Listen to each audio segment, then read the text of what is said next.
But if you play it backwards, it makes sense. Does it? Yeah, seriously. You flip it around, and then when you play it, then you go, oh, that's why. All right. Well, okay. Hey, hey. Welcome to 10 Random Things, the show that talks about what fans, audiences, cool people are talking about. I'm Rob Kubasko. I'm Kyle Olson. Welcome. Here we go. We have a little bit of mood lighting. There's a lot of stuff going on. I know, there's a lot of it. A lot of stuff happening. I'm going to get right into it. Okay. Okay, my first one. Okay, wow. Now, it is, okay, I want to preface this. Ready to go. Okay. The world's a weird place right now. Very true. I think we understand that. Outside of all of the stuff that is going on in the world, there was a tiny little story, because there are far more stories that are more important than this. Yeah. But there was a story that caught my attention this past week. Do you know what this is? I don't. I mean, Okay. I sort of recognize the colors. I am going to switch Go over here to our camera. There we go. So this is the Antonov 225. Okay. It is the world's largest operating airplane. Okay. It is in the colors of Ukraine because they are the ones who run, operate, have made this plane happen. This plane is a historical artifact. Not only is it a fully functioning modern aircraft, it goes all the way back to the 1980s. Okay. It was based on the Antonov 124, which was another huge airplane, but this one is the one that's got 6 engines, which you can see is huge. So I see you got all. Huge landing gear. This has been in service since. How many? 1, 2, 3. Oh, ridiculous. 6, 7. Yeah. Wow. 8. Been in service since 1988. It is of particular interest to aerospace and space travel enthusiasts. Okay. It is the craft that was used as the carrier for the Buran, which was the Soviet-Russian space shuttle that was a secret project, and then we find out, oh yeah, that existed. It actually went on a test flight that was unmanned, and this was the craft. So this is the equivalent of what the American space program used for the 747 as the carrier for the space shuttle. Mm-hmm. This plane was destroyed earlier this past week in the hangar that it was kept in. Yeah. And I will just say that with all of that, this is a source of pride for Ukrainian people, and they have pledged that there will come a day in the future where they will rebuild this plane and it will take flight once again. And I, among many other people who are fans of aerospace, look forward to that day. One of many sad stories coming out of the Ukraine this day. So we've got that. Didn't want to start. I absolutely wanted to start because I was a huge fan of the space shuttle growing up. When I found out that there was the Buran, which if you don't know about that, Google it, Buran, and you will just be blown away at the technology that was in place and what people were doing in the space race and everything else. It's a terrible time, but at the same time, it's allowing people to see that part of the world that they haven't seen. There's this sort of stereotype of that area being always, like even from Iron Man 2, from our time in there, always being winter, always being cold, everybody standing in line and stuff. It's like, no, everything is incredibly modern and up to date, and even contributing to the space race. That piece of technology today still is a marvel. That is a flying marvel. I can't wait till it flies again. Yeah. All right. So obviously today is Ash Wednesday. Oh. Ask me what I did for Fat Tuesday, Rob. What did you do for Fat Tuesday? Oh, I think you mean Bat Tuesday, because I got to go to a special fan-first screening of The Batman. Wait, you've seen it? I've seen it. I have seen Matt Reeves' The Batman, and this was the comic that they gave away in front of the thing. So you can see it's a custom cover with our brand new Batman and Catwoman and Riddler and Penguin and stuff too. Now, this is kind of where the excitement about this comic ends, because when you open it up, you realize, oh, it's just Long Halloween. Oh, come on. Yeah. Which is still a great comic. I mean, Jeff Loeb and Tim Sale. Tim Sale's one of my favorite artists. And a lot of the characters and stuff who appeared first in Long Halloween are in The Batman, though not in quite the same and what is and Long Halloween? And then at the end, there's sort of promos for all of the different comics that are in Batman.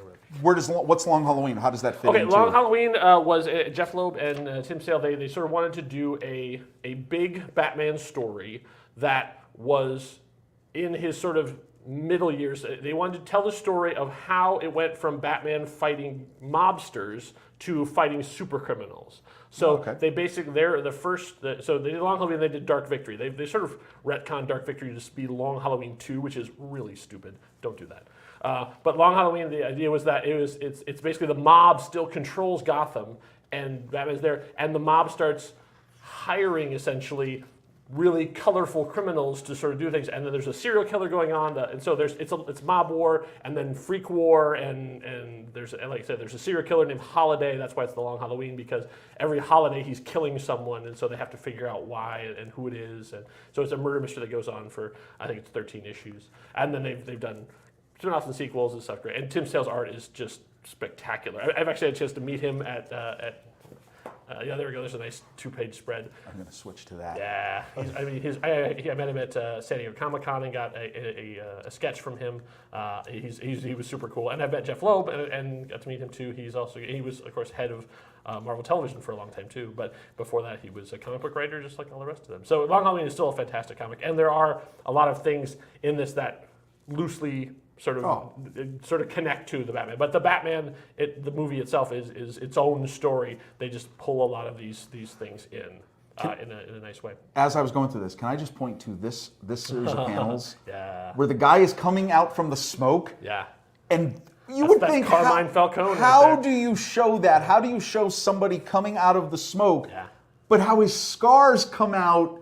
You can see them, discern them before you discern the entire face. Yeah, that's the thing that I love about Tim Sale is he can do such simple things like that. And that in the panel at the top, he drew every single one of those the blinds, to the atmospheric noir sort of thing. So yes, obviously. So I mean, obviously this is not the format to talk about the movie and stuff too. But I can tell you, like but I will. I mean, and there's a lot to unpack. So I'll be talking about it on multiple shows that every podcast will have because there's so many angles you could take to talk about it. And we may not be done with some of the random things tonight. Oh, okay. There's that. Nice. But I can tell you that one thing that was really neat is this fan first screening. You had to pay a little more, but you got this comic, which I'm sure is going to be worth a lot. But I don't have them like to show you, unfortunately. But I took some pictures of at the start. They did like this sort of screensaver-esque opening thing before the movie actually started. So like they had the countdown of sort of like hey, you're here early, and here's our ads and stuff too. And then they went into the thing, and they had like almost like interactive screensavers that would go up on the screen, and it was all like the Batman like with the rain falling on him, and it had a countdown timer to when the movie would start. But they had multiple ones of these, and sometimes it was production photos, sometimes it was art, sometimes it was concept art. It was really cool. Oh, wow. It was just like almost like a 7-minute show just for us who got to go to the fan first screening. That's cool. So yeah, it was really, and then there's a message from the cast. They're all sitting on set, and they said, "Oh, thanks for coming out," and all this stuff. And they all went around and said the thing. And at the end, Jeffrey and Jeffrey Wright got to go enjoy the movie. like really? You bring Jeffrey Wright in and you just have him do one thing? But okay, fine. But yeah, I can in a nutshell. I know because we have other things we need to get to. I loved it. I thought it was great. I think there's a lot to talk about, and it was 3 hours. It did not feel like 3 hours at all. That's what everybody said. I got to a certain point where a bunch of stuff was happening and I'm following and everything, and it was sort of like we got to a point where it was like, oh, we can breathe out for a second. My wife leans over and she's like, we're only an hour and a half in, and it was like, really? Wow. Oh my god! So yeah, and there's a lot of stuff that they have not shown you. Oh, good. So like in the preview and stuff too, and like I said, there's several conversations we can have. And for longtime Batman fans, there's a huge thing in here that only like hardcore Batman fans are going to get. And it's intentional that way because it's never addressed in the movie. I don't want to go any farther than that, but when you see it, you'll know. And it's almost like a way of Matt Reeves saying, I see you, I know who you are, and this is awesome. Just between us. Oh, that's cool. It's so cool.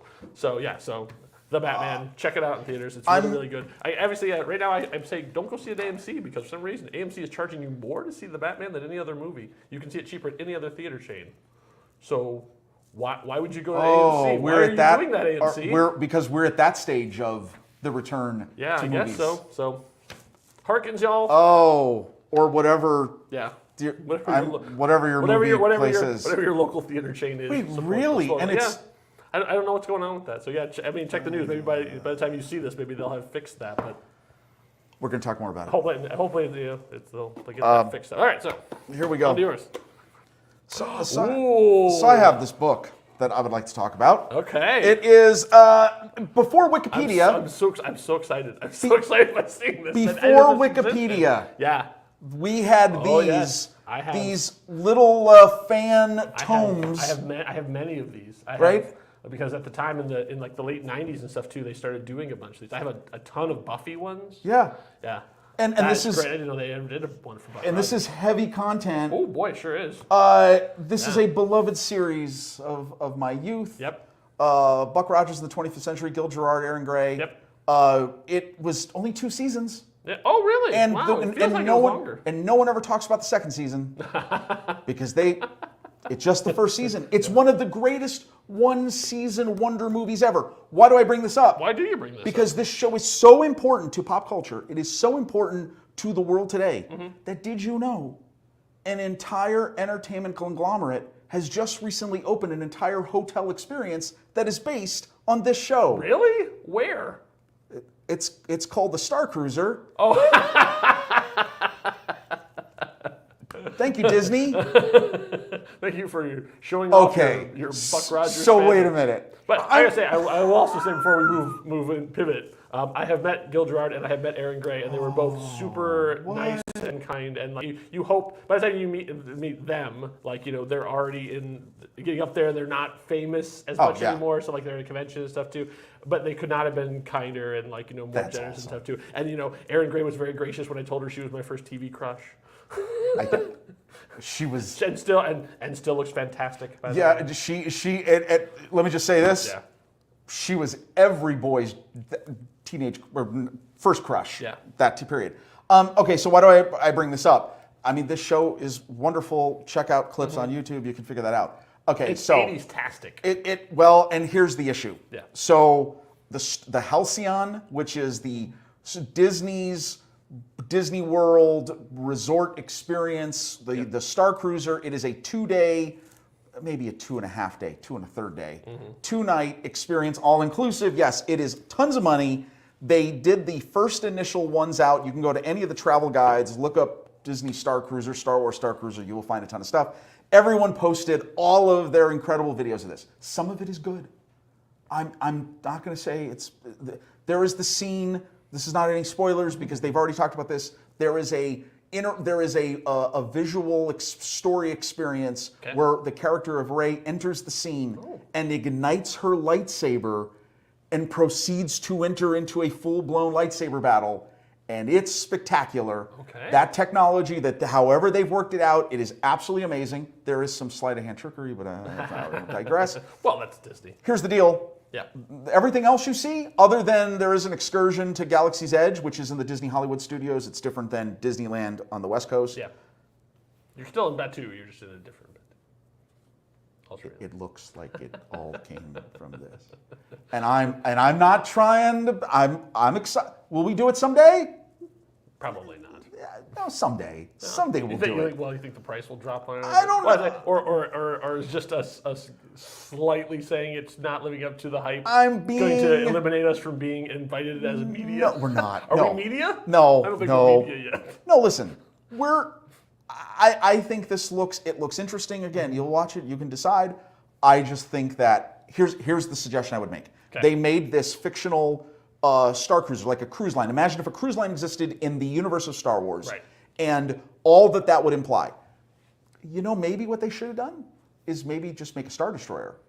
Oh. And the story of the 2 days is the Resistance takes over the Star Destroyer, which has happened in some of the canon stories, and you're in the Star Destroyer having an experience. And isn't that what Rise of the Resistance is? Yes, but living in it. Oh, eating, going to the mess hall, sleeping, coming in for your activities and things like that. The problem is that they created a tactile environment that looks like nothing that I think of when I think of Star Wars.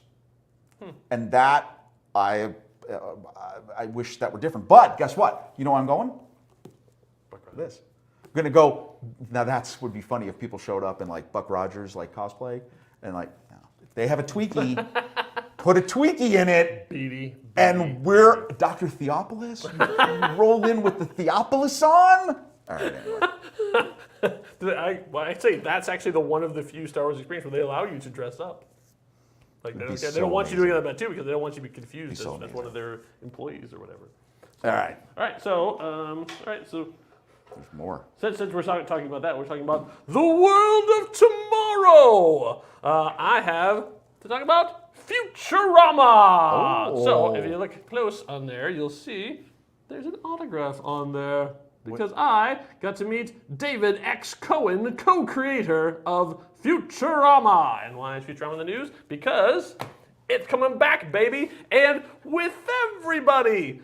Wait, so what? The big news that has broken is like the Hulu had signed for another season, so they've been canceled 3 times. Now they're coming back again, and that John DiMaggio was not going to be a part of it. And everybody was like, oh, because he wanted more money. Everybody's like, no, he wanted more money. And he said, he actually had to release a statement that said, no, it's not that I want more money. It's that I think the entire cast deserves more money. We are a sci-fi franchise who has been around since 1999. You think we're valuable enough to bring us back and do new episodes? We should be paid commensurate to all of the time that we have put in and all these things because these are our characters.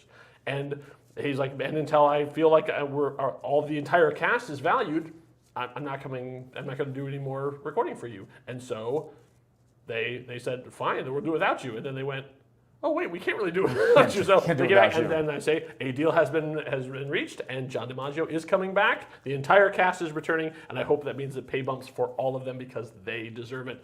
Voice actors are underpaid. They need to have them for the amount of work that they do, the amount of time I think that they do it. So I'm super excited to have the entire crew coming back. So the Futurama thing. So back in the day of a Gen Con. So Gen Con used to be based out of Wisconsin, and then they moved to Indianapolis. That was it was a big thing of because they'd been in I think actually I'm trying to where in Wisconsin. Get on with the comments and tell me where Racine? it was. Green Bay was kind of my bad. I don't think it was Green Bay, but anyway, so I only went to one there. And the rest of them were in Indianapolis, and so they made a big deal that first year of bringing a bunch of celebrities, but they didn't really know how to handle celebrities, so they had a lot of famous people there who were sort of like. Because it was a gaming convention, and so they were trying to make that transition. So I knew he was going to be there because he was on the list. But I was walking by and I heard his voice. Now, how did I know David X. Cohen's voice? Because I had watched about 50 or 60 hours of commentary on Futurama because every episode they did so many commentary, and I heard his voice and tracked him down, and he was just in this tiny little area off to the side, and so I had to go up and there was nobody around, so I got to sit and have a nice little chat with David X. Cohen. He was super cool. And couldn't have been nicer. And then he was looking at the thing. He looked very carefully on the thing to try and figure out where to sign. And then so he was looking at. He didn't want to disturb any of the art. Oh, that's this is a DVD. This is for those of you out there who don't know a DVD. This is the DVD. I have the DVDs elsewhere. But I would just bring the actual insert. Because then it's a nice thing and protected in here and stuff too. So he didn't want to break it up any of the art by just scrawling over it. So he actually wrote it along inside the thing. He's like, do you like the suicide booth? And I'm like, sure. So he wrote, to Kyle, beware the suicide booth, yours, David X. Cohen, along the edge of Fry's jacket there. So he wouldn't break up any of the beautiful artwork that they had created for the DVDs. So let me ask you this. Yes. I went through a rabid Simpsons phase. Okay. I have never watched a single episode of this. Oh, you've never seen Futurama? Now, okay. What is the pitch, the elevator pitch, to someone who should invest in this, given the fact that now there are new episodes coming? It is like Simpsons, but much nerdier. So there's straight up jokes. I mean, at one point, Bender gets scared and a brick falls from his backside. There's that level of stuff. But then there also they developed an entire alien language that you would have to go through and find a translator for and do that because there are jokes literally written on screen that you have to translate to do it. So there's that level of it too. And then right down the middle, there's a bunch of just straight up sci-fi jokes and stuff too. Okay, So right, like it exists on multiple levels, and it's the same thing. Simpsons had a big swing, like from the first season to like get to like the third season, big swing. Futurama doesn't have that big of a swing because it's pretty good at the start, and then it gets really good.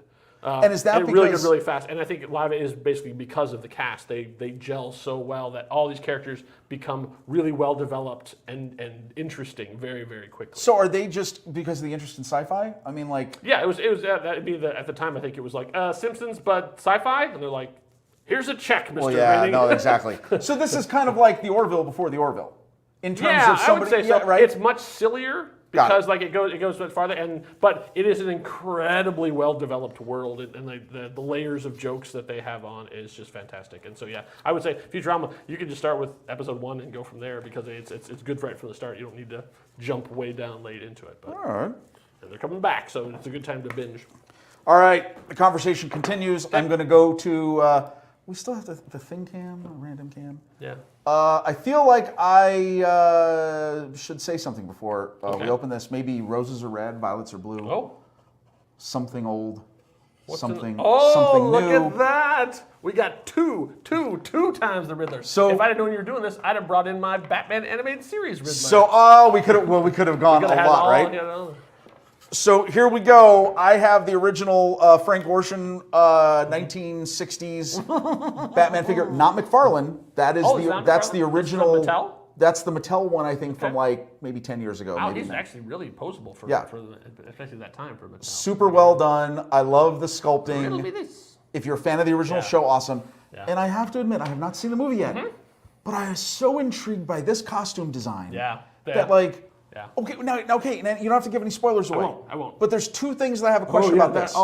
There's all these. There's actually like plot elements like in the figure that really? I'm seeing. Yeah. Well, so that's really cool. Is there a reason why he has an ice scraper as his weapon? Yes. The whole movie is a murder mystery because he's a serial killer. There's a reason why he has this as an action figure, and there's a reason why it is what it looks like it is and why he uses it. And also there's a reason for this. And because by the way, speaking of his head, I thought it was just like a ski mask. No, it's not. You can turn it around and see it's a fully enclosed. Yes, they actually reveal in if you're paying attention, they actually reveal what it is and where it came from in the movie. Like it's a thing? It's a thing. It's a real thing that you can get. Like it's like not something that he custom made. It actually is a real thing that exists somewhere. Oh, that's very exciting. It's a great looking figure. Oh no, this and let me just say because I've always loved. I haven't seen the movie, so I can tell you I am a huge Riddler fan. He's one of my favorite villains, and so going from this to this is a big jump. And like obviously there's in between would be the if you're so smart why aren't you rich Riddler. Jim Carrey. And then Jim Carrey would also be there too, like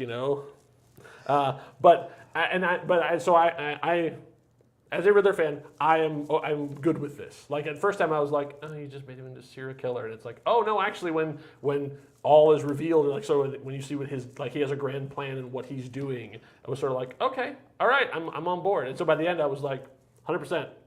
All right. Paul Dano, super creepy, and like I gotta say, in terms of Batman, this is. If it's a spoiler, it's one that happens in the first like 10 minutes of the movie.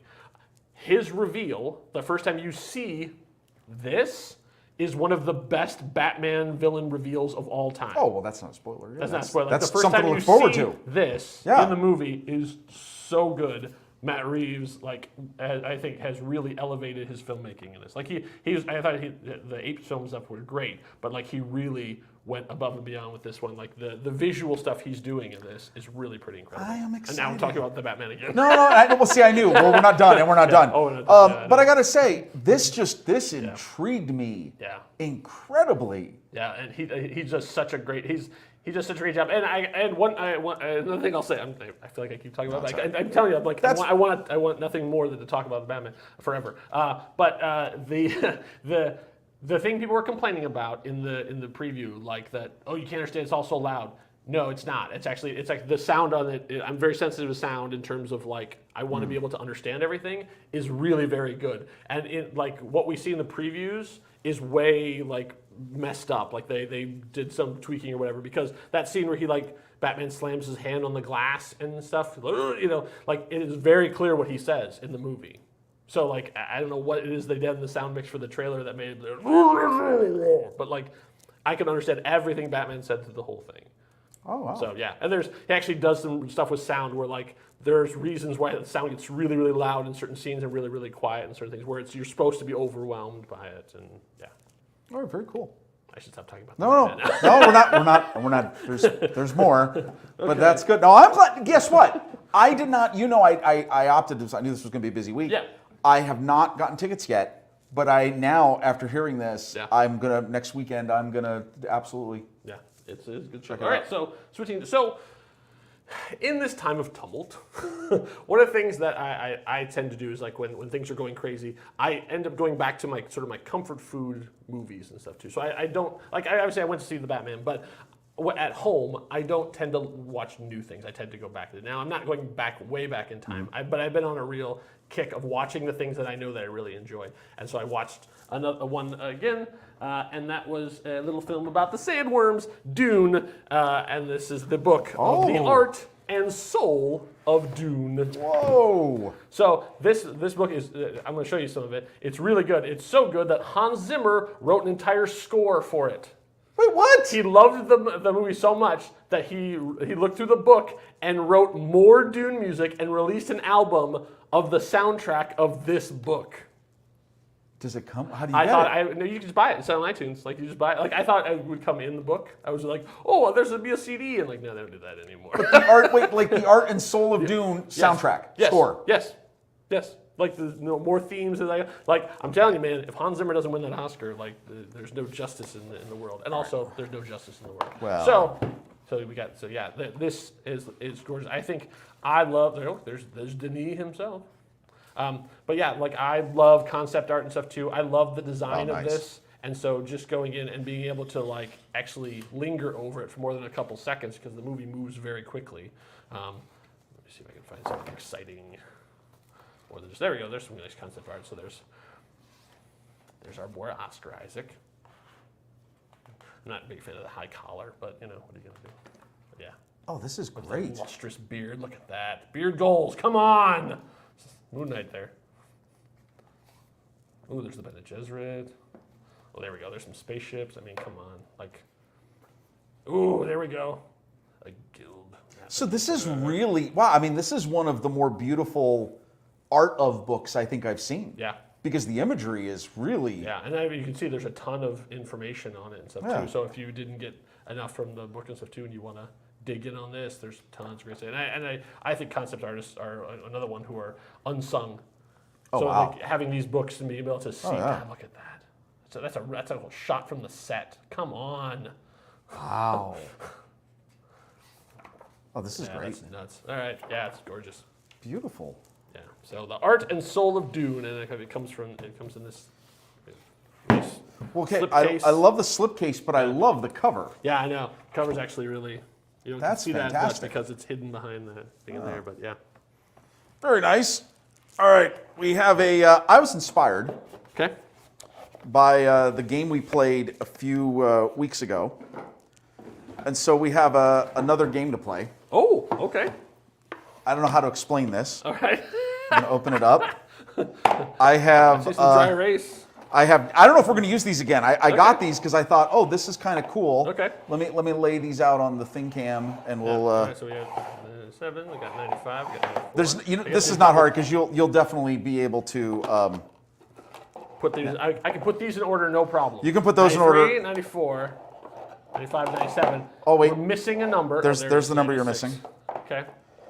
Now, I have over here. A variety of movie titles. Okay. There is a reason for which. I'm already singing the Twister theme.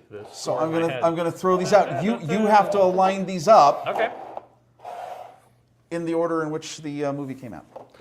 Okay, so which will we do? So like these are the years and those are the things you want me to put the movie here. Yes. Next to Yes. what Keep came out it in sequential order. Okay, so 7. Do I have Titanic is background 7. music? True Lies is 6. Tombstone is 3. Okay, so I'm pretty sure that's it. I'm sure this one. It's Twister and Apollo 13. I'm not as sure about, but Tombstone is 1993. So 94, 95. Yeah, that's what I'm going with.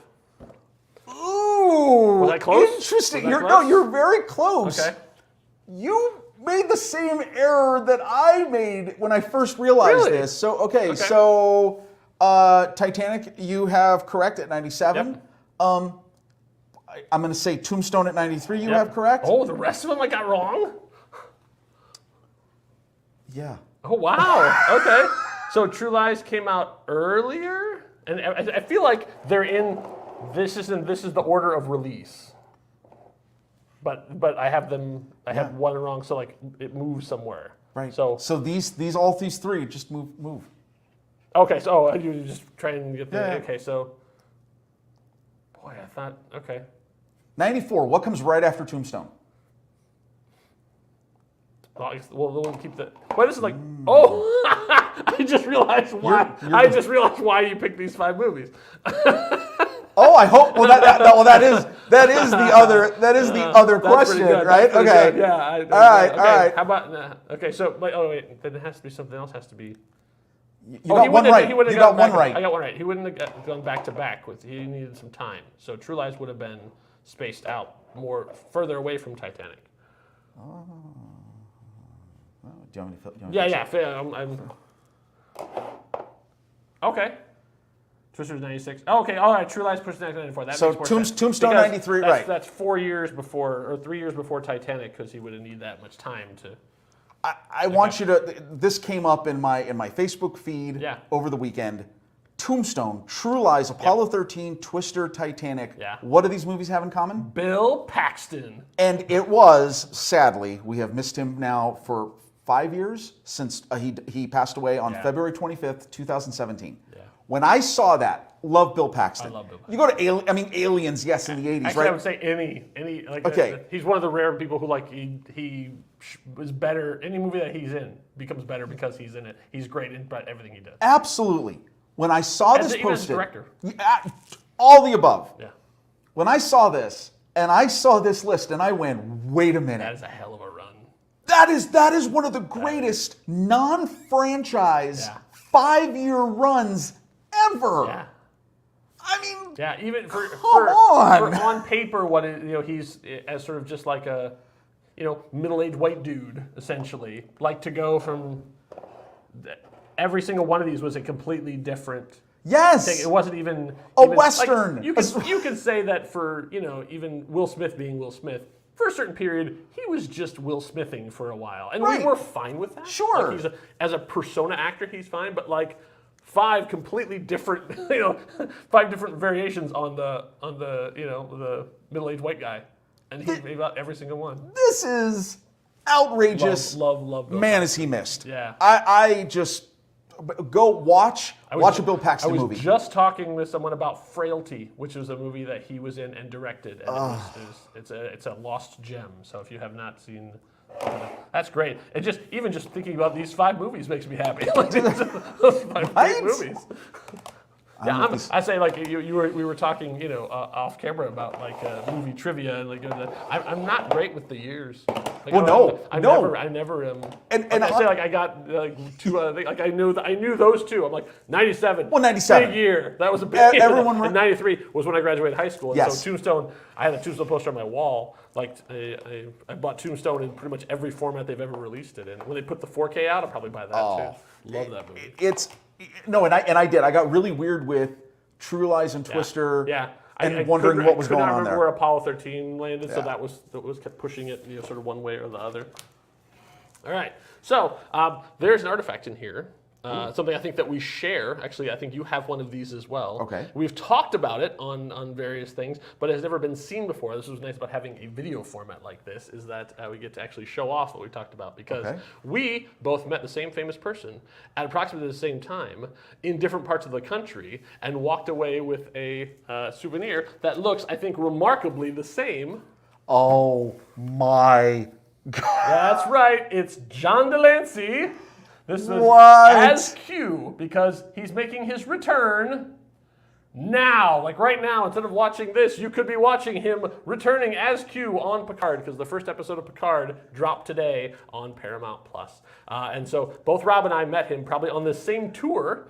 While he was, TNG was still on the air, at my very first convention was a Star Trek convention, and met him and got its autograph on there too. And so, let's see, I have a short story and a long story about this. So I'm trying to think if we have time to actually. Do you have time for both? What's the best story? Okay, well, just go with the best one. Meeting, it was fine. Like it was at it was pretty rinky-dink. It wasn't like a giant. It was basically like they brought him out to every local convention. So like that's what they all were in the 90s. Yeah, yes. Basically, it was like basically a business conference on top of a hotel in South Bend, Indiana. Like he brought him into the thing. So he talked and you could tell he was sort of like he was not super excited to be in South Bend talking. Same experience. having been on the other side of the convention thing, I get it. Sure. I get it. And then I was sort of like, well, why aren't you nicer? Why aren't you? So and so he talked and like made jokes and stuff too, and he was good in front of a crowd, and that was fine. And so then he was gonna take a break and then come back and do the signing. So because as part of your admission, you got a free signed 8x10 of John, and that he was gonna do in front of you. You could see that it was really him. So it wasn't just like a stack. Here you go. Sure. So so with 3 or 4 friends, and we're broke college students, so we couldn't pay the exorbitant fee that they were charging for food. So we're like, okay, let's leave. Go, and we could just pick, go into the hotel, find a vending machine, buy some food, eat it, and then come back. Whatever, just a candy bar stuff too. So we just go in, hop in. I will not say the name of the friend I was with because the story does not make him look in terribly well. But we hop into the. It's not you. No, it's not you. We hop into the elevator. I tell him to pick a random floor. He picks a random floor. We go in. We're standing there. We're fitzing with our money and trying to put it in. And the hotel room door next to us opens up, and John Delancey steps out. Like walks out and sees all of these Star Trek nerds standing in front of his door and goes, "Hello," and we're like, "Hi." Like, we're not here for you. Yeah, we're just. It's happened that we just, and so we're just like kind of standing there, and so he's like, "All right," and like so. He goes in, there's a coffee dispenser thing there too. So he like sort of walks past us, and we're all just standing there staring at him like total creeps. Not saying a word, not in any conversation, no, just standing there like there's a famous person right there. And we know where his room is. Like that's the part for everyone. That's the part. So he walks by and goes and gets and tries it, and the coffee machine doesn't work. Like it's not working. It's not working. And so there's one of the employees happens to be walking by, and he says, "Oh, I put in money, nothing came out." And so at this point, we could volunteer step in and buy the thing. But instead, my friend decides that he has something that has popped into his brain that he needs to say immediately that he thinks will help in this situation. And what he says is, "Why don't you blow it up with your space powers?" And God bless John Delancey, because the slow turn he gave and looked at my friend, my God, it would have withered a smaller man's soul. It was like, and all of us went, that's what you, I was like, well, there goes any chance of us hanging out with John Delancey later today. And so, problem resolved. He went back to his thing. We went back and came back to the convention, and then stood in front and went, "Would you say?" Please tell me that you were all together, and everybody was like, all came together. Wait, in a world with cell phones, this is where you would have been like, yeah, exactly. 2 things: front desk. Yeah. I need a different room, and security. Pretty nice. Wait. So we came off the worst in that situation. We were starstruck. Totally. Yes.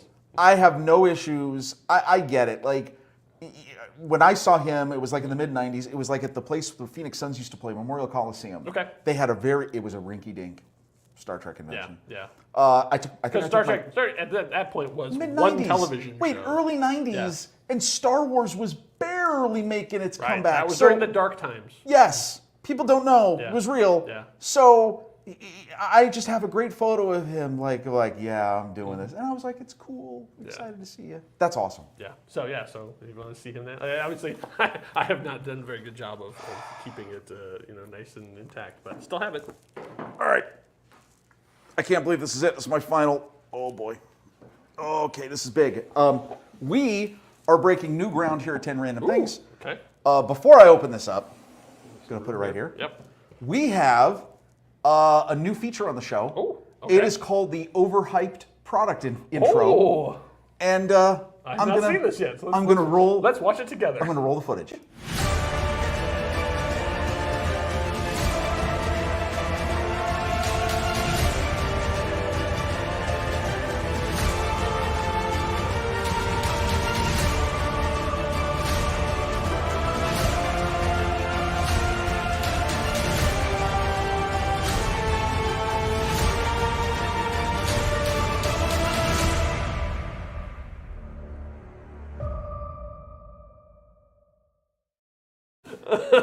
All right, I'm going. I think isn't that our new intro? That's so good. Let me go. Here it is. What? Oh, this is real. It is. Yeah. The $20. Well, I mean, it's not called the $20 No, it's not called the Batmobile. $20 Batmobile. That's not. No, what? so this is not the one with the figure that's inside No. that moves when you when you steer. No. So here's the deal. I was so intrigued by the product of what was coming out for this movie because there's a lot of product. Oh boy, it's just one piece of plastic. Okay, so here's the thought. There are I think there is a total of 4 different remote control Batmobiles of the Matt Reeves Batman Batmobile. And I'm not gonna lie. That video may have made it look. Let me go to the thing camera. We ready? We're gonna do this. Make sure We're gonna do this live. Here it goes. Ready? So Batman's new, so he might be going right off the end. Oh, you're pretty good. I would have had it on the floor by now. All right, now, I had to go through several shots to get those. It was really hard for me. I had to run with the cart. No, Take 4. we should have had that recording anyway. Yeah. So here's the deal. I was going through all this. I saw all these reviews, all this stuff. Amazon had all this stuff, and then there was this one. Yeah. And this is from Spin Master, who apparently has the license for these. Yeah. They've been around for a long time. Been around for a long time. This is a perfectly fine. You saw the video. Perfectly fine remote control toy. Runs on AAA's. Okay. Okay. I think it's 3 and 3 or 3 and 2, right? It has the adjustment, right? $20. And here's. For $20, I think you're getting your $20 worth. It has got some decent detail. Yeah. We'll put it on the camera again. Look, here's the deal. When I was a kid, when you were a kid, if we could have gotten a licensed, like the Tim Burton Batmobile, a licensed, or even the Batman animated series one, which was exactly. My favorite. Even if it is cheaper plastics, I understand that. So you can see that. If we could have gotten this for $20, you know how excited we would have been? Yeah, right. And that's even $20 like a long time ago. So it's not bad. What am I going to do with this? I have projects around here in the office that I'm going to do with it and stuff. Because it is simple, but I just got the biggest kick out of. Yeah, I think it's great. I wish they had made it slightly bigger and that you could put an action figure in it. I don't know if they have that one. There's a super deluxe one out there that actually has a fully molded figure that actually He's articulated. Yeah, like when you turn the wheel, he actually turns the wheel. Like it looks just like Robert Pattinson's Batman. That one was $500, and they sold out. So we'll just say you have this, and probably none of them will ever be driven. At least this guy got to take a spin around the office. Yeah, the $500 ones are going right on the shelf. Footage of the on vehicle footage was with my Instago 2. I wondered if you had a GoPro or something. So I had that. So I was able to put it in a couple different places. It was fun. Just a fun little thing. So here's the question. Why did I bring this up? Yeah. How's the Batmobile? Batmobile, the chase scene with the Batmobile is really, really good. Unfortunately, that's the only time you see the Batmobile. That's a little odd. So they teased it, like they show it that he's putting it together and doing it there. Then he brings it out, and the reveal of it is really cool. And then the chase scene is great. Like like once again, I feel like I want to do a deep dive on, but like the way that Matt Reeves shoots action is something I've not seen a lot of people do, and it's really, really exciting, and it makes things much more visually interesting and stuff too. So he has an exciting chase scene, and you've seen the end of it, like the crashing through things in the trailer. And then that's it. It goes away, and you don't see it again. It's like literally after it doesn't get destroyed. Like I'm not spoiling anything. No, I right. can tell you have the big chase scene. He uses the Batmobile. It's awesome, and then it just sits in the garage the rest of the movie. And it was like, oh. Okay, wait a minute. Okay, that's a choice. You're telling me 3-hour Batman movie? Yeah. That's good. Yeah. You loved it. Oh yeah. Mm-hmm. Yeah. That's it. What? Just once. Wow, Just that makes me more interested in the movie. I say once he does drive it around today, but like there's only one action scene with the Batmobile. Like it doesn't like it'll say he'll drive it, but most of the time he's on his motorcycle. He has a motorcycle. Oh, so that's how he it. gets around Gotham. Got actually, is on his motorcycle, and so Got it. he gets the car. He drives the car around sometimes, and even people go like, "Hey, nice car," and that's pretty much it. So yeah, it's like if people who are complaining about like, oh, it serves an ordinary car. Well, yeah, it pretty much serves its purpose. Is a flame come out the back? Yes. Yep. Just like the '66 Batmobile? Yeah. Really? Yeah. Oh, and the sound of that Batmobile is amazing. Yeah. All right. There we go. All right. So obviously, because we seem to be moving in cycles and stuff too, we're going to. So I'm going to show this to you. So do you know what this is, Rob? Is that a holocron? Why, yes, it is a Jedi holocron. What? However, this is not one of the ones from Galaxy's Edge or anything. This is a trivia game. This is actually let me light it up. Oh, there we go. Okay. Wait, it actually has a display. Yes, so this is actually a game. So we are going to play this. So what this is a 20 questions trivia game. Okay. So inside this small container is every character and droid in Star Wars up till about 2015.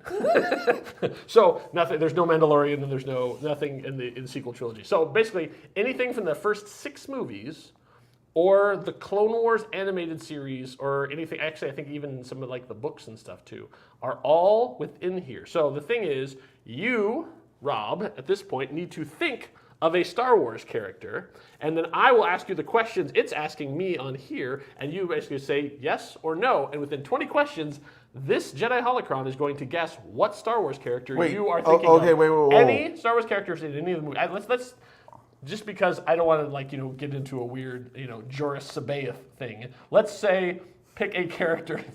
Come on, we're nerds here.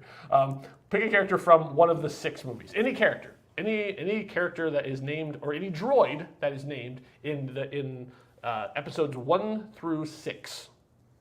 So think of it in your head. Tell me when you have it, and then I will start asking you the questions that this is asking me. Are you ready to try and defeat the holocron? Yes. You have something in your head? Yes. Is it a being? Yes. Yes. Do others control them? Oh. Yes. Yes. Are they part of the Rebel Alliance? No. No. Are they larger than a Wookiee? No. No. Are they male? Yes. Yes. Which in Star Wars doesn't make it up. Are they part of the Imperial military? No. No. Are they usually unarmed? No. No. Did they fight in the Clone Wars? No. No. Oops. Hold on. Oh, what happened? Nothing like. Oh, okay. Okay, it's gone. It's still going. So wait. I think I messed up. Undo that one. Okay. I feel the conflict within you, it says. Okay, ask me the question again. Okay. Do they work well with others? Oh, I don't. Yes, but I You can say yes? Yes. Yes. Is it on a planet? Yes. Question 11. Are they located on Tatooine? Yes. Oh boy. Are they cruel? Yes. You're not all powerful. Okay, I think they just throw in random quotes sometimes. Question 13. Can they speak basic common language? No. No. Ooh, Do they wear boots? Yes. Yes. Are they known for destroying things? Yes. Yes. Are they known for their fighting skills? Yes. Yes. Did they aid the Empire? No. No. Are they helpful? No. No. It depends on who you are, but I mean, like, yeah. Are they short? No. No. Ooh, searching, thinking. Is it Ponda Baba? Okay. Wait, I just want to say something. I might have messed up one of the questions. No, and I let me tell you something. Stuff and it went weird. No, wait, and I went. No, wait, I'm going to tell you Oh something. wait, actually, this is question 20. So technically, that is not. Its Oh guess. no, say no. It's no. It is not Ponda Baba. No. Oh, we're continuing on. Are they independent? No. No. Okay. Are they ugly? Yes. Yes. I don't mean that in a bad way. Just- Could they be found in Jabba's palace? Yes. Yes. I thought it was 20 questions. Maybe it's 20 more. Ooh, searching the archives. Is it a Gamorrean? No, but I was curious as to how specific it was going to get. That's pretty good. Okay, no, it's not a Gamorrean. Looking deeper. Is it Greedo? No. No. Oh, I really went deep. I feel a great disturbance in the Force, it says. That's what the holocron is telling me. You win. Oh, we won! We won! We beat it? Yes, your destiny lies with me, says the holocron. You beat it, so who were you thinking of? Weequay, one of the skiff guards, which is really that. Yeah. I wanted to go deep, but can I tell That you was this? pretty good. Wait.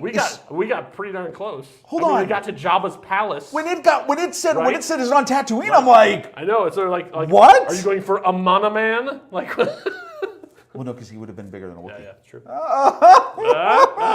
on. Is it Yak Face? He was also there. Bigger than a Wookiee. Oh, man, we are. So where's this from? I kind of wish we had gotten it because actually, when it works, it's really freaking cool. I don't remember. I think this was. I know this was a. I think maybe it was Spin Master. Like it was a toy that around. They make everything around the like the episode 3 kind of like merchandise hype.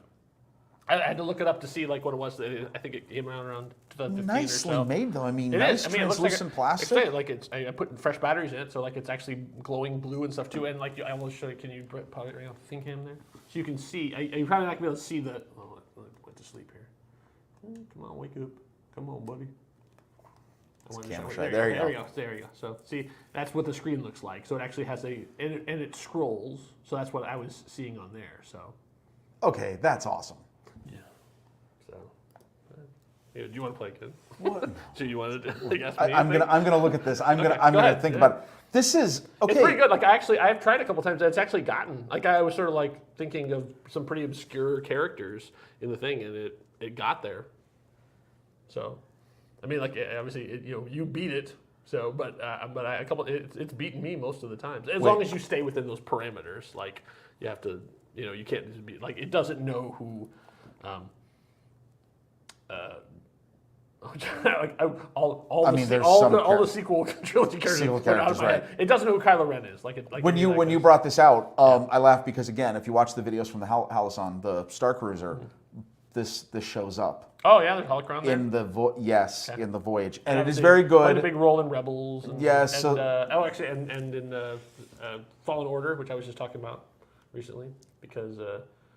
There's the Elden Ring came out, and it has that same sort of Dark Souls thing that I really don't like as a trend in video games. Let's make video games punishingly difficult so you hate yourself when you fail. Don't like that trend. I don't want to talk To about each their own. Lego games. I'm not going to talk about that. We won't talk about Yeah. that. All right. There's another one of those coming out too. That was. Holocron. I don't even know if those are available anymore. Like these are not like. Oh, no, I think this is probably a collector's item, but you can probably went- have to find it on eBay or something like that. 'Cause I don't think anybody's making them anymore. Pretty cool. Pretty awesome 10 random things. Yeah. Well, as always, we love having you with us. Please get out there, have some random fun. Yeah. Wardrobe provided by GradGuard.